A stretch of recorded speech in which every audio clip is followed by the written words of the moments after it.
Dapat na umanong ipasa kay House Speaker Martin Romualdez ang mga inihain na impeachment laban kay VP Sara Duterte upang gumulong na ito sa Kamara ayon sa ilang mga mambabatas. Alamin ang kabuuang detalye hinggil dyan kay Miko Agustina. Miko!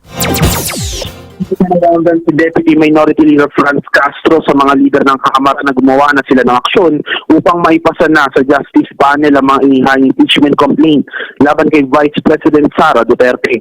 Ayon sa pambabatas na nanatili sa kamay ng Office of the Secretary General ang tatlong impeachment complaint na inihain laban kay Duterte simula pa noong nakaraang buwan. Dagdag pa nito, hindi pa nakakarating kay House Speaker Martin Romualdez sa mga complaint na dapat sanang siya magpapasa sa Justice Panel upang gumulong ng investigasyon.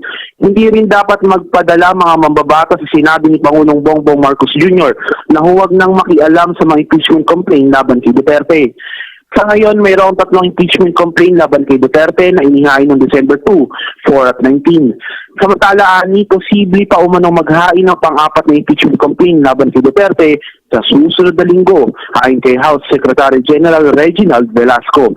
Nico Agustin, Newslight.